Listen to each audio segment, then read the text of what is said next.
Friends, welcome to learn economics and law. मेरा नाम प्रियंका वशिष्ठ है और आज हम ये 5वां चैप्टर चल लेते हैं। हम अब आगे करेंगे financial stamp duty and taxation aspect of amalgamation. ये चैप्टर का नाम था, लेसन 5th है ये, ठीक है, आपके मॉड्यूल के हिसाब से।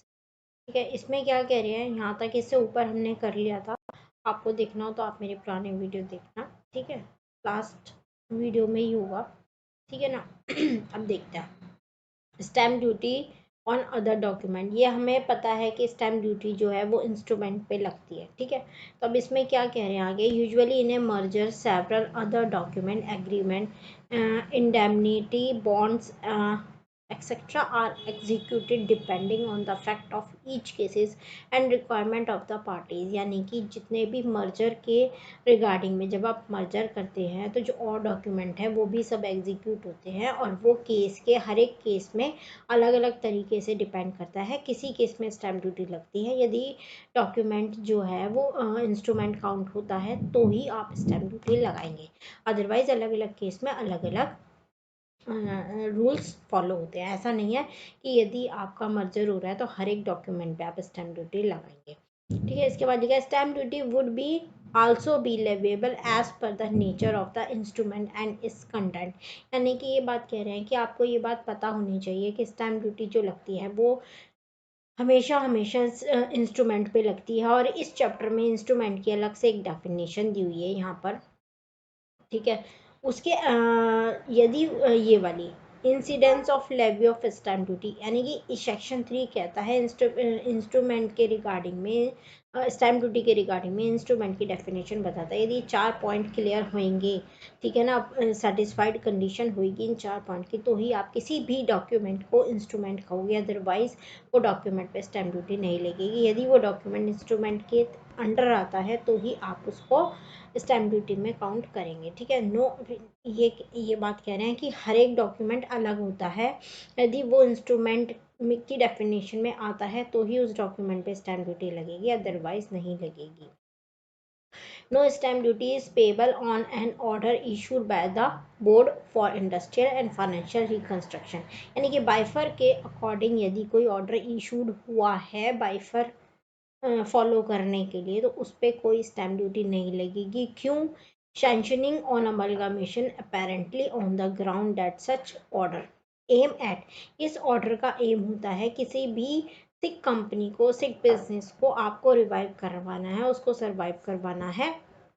इसके लिए आप उसको ऑर्डर दिया है बाइफर का, तो उसमें आप उस कंडीशन में आप स्टैम्प ड्यूटी नहीं लगाएंगे। कई बार केस आ जाते हैं, डायरेक्ट पूछते हैं कि बाइफर के अकॉर्डिंग यदि कोई ऑर्डर पास हुआ है तो उस पर स्टैम्प ड्यूटी लगेगी या नहीं लगेगी।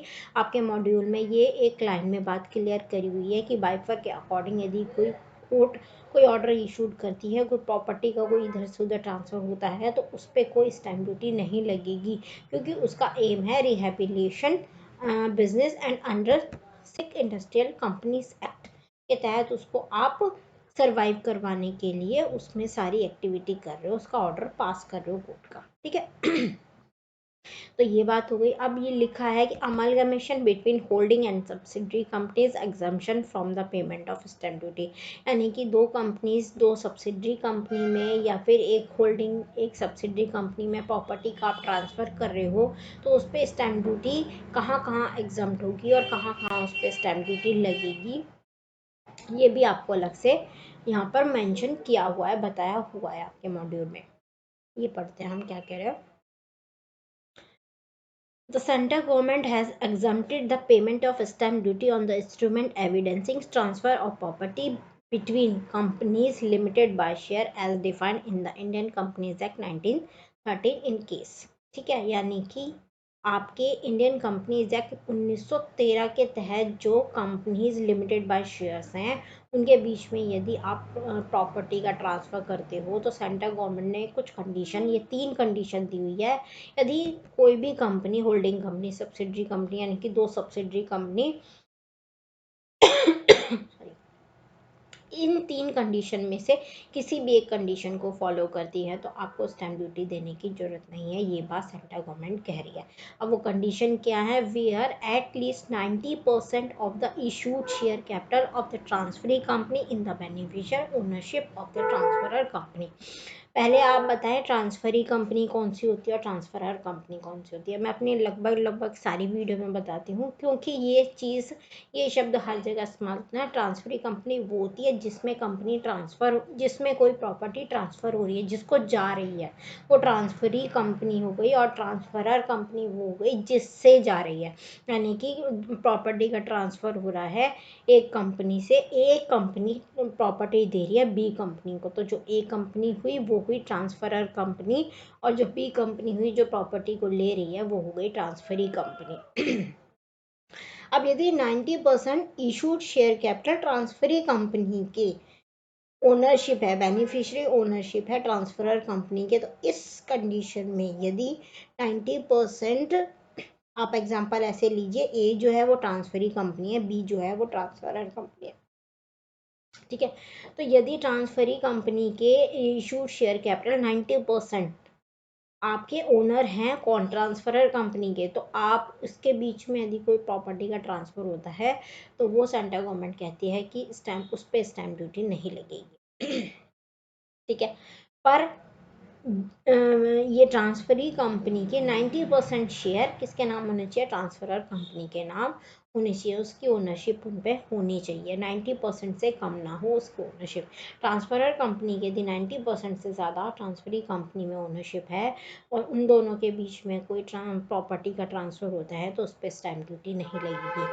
पहली कंडीशन ये है। दूसरी कंडीशन क्या कह रहे हैं, where the transfer take place between parent company and subsidiary company, one of which it is beneficiary owner not less than 90% of the issued share capital of the other।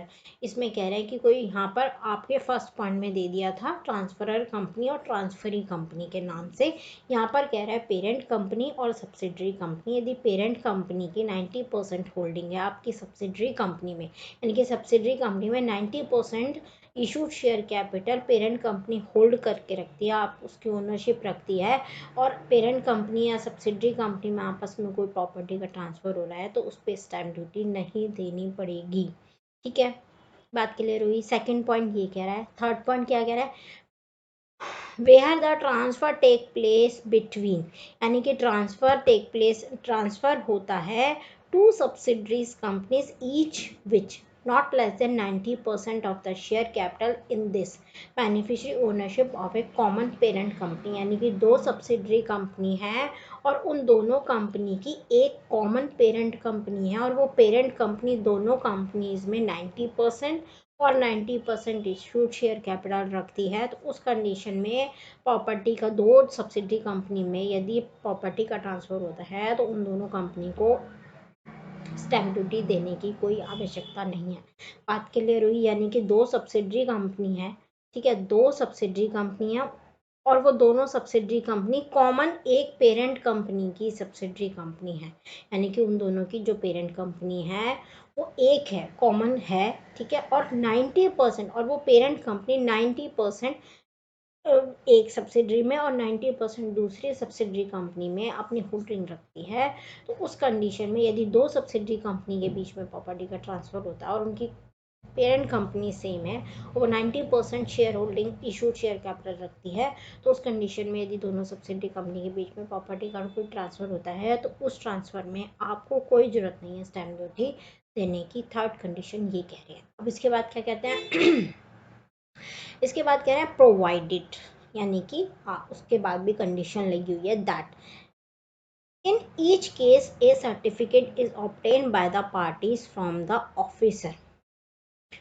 Officer appointed in this behalf by the local government, यानी कि जो state की जो government है उस वो एक officer appoint करेगी और उस अपॉइंटेड ऑफिसर से आपको सर्टिफिकेट लेना पड़ेगा, किसका, कि ऊपर की कंडीशन फुलफिल है, concern that the condition above prescribed are fulfilled, यानी कि जो गवर्नमेंट है वो एक बंदा, एक ऑफिसर रैंक का बंदा अपॉइंट करेगी और उस ऑफिसर रैंक के बंदे से आपको एक सर्टिफिकेट लेना पड़ेगा, चाहिए होगा कि भैया ऊपर की तीनों कंडीशनों में से एक कोई भी एक कंडीशन फुलफिल है, तो आपको स्टैम्प ड्यूटी नहीं देनी पड़ेगी। ये बात कह रहे हैं।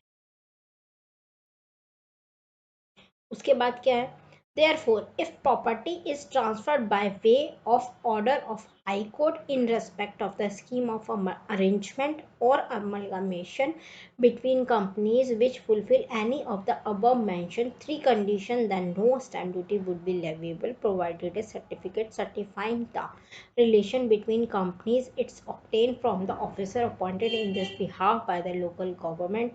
This officer is the registrar of companies ROC में। ये कह रहे हैं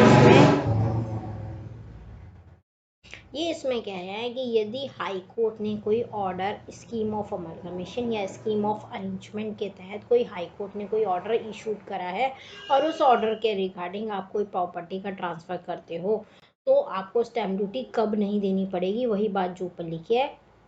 जो लोकल गवर्नमेंट है किसी भी स्टेट की, जो लोकल गवर्नमेंट है, स्टेट गवर्नमेंट है, लोकल कोई गवर्नमेंट है, वो एक ऑफिसर अपॉइंट करेगी। वो ऑफिसर से आपको लिखवाना पड़ेगा कि भैया ऊपर की कंडीशन फुलफिल है या नहीं है, और वो आरओसी में भी आपको जमा करना पड़ेगा, तभी आपकी स्टैम्प ड्यूटी माफ़ होगी, एग्जाम्प्ट होगी। ठीक है, ये बात कह रहे हैं। उसके बाद कह रहे हैं how ever stamp duty is state subject, यानी कि ये पूरी की पूरी पावर किसको दे रहे हैं, स्टेट गवर्नमेंट को दे रहे हैं, स्टेट को दे रहे हैं। Stamp duty being a state subject, यानी कि स्टैम्प ड्यूटी का पूरी तरीके से जो सब्जेक्ट है, जो मैटर है, वो स्टेट का है। The above would only be applicable in those state where the state government follow the above stated notification of the central government, otherwise stamp duty will be applicable irrespective of the relation mention in said notification. ये बात कह रहे हैं, इन्होंने पूरी की पूरी power उठा के स्टेट को दे दी है स्टैम्प ड्यूटी की,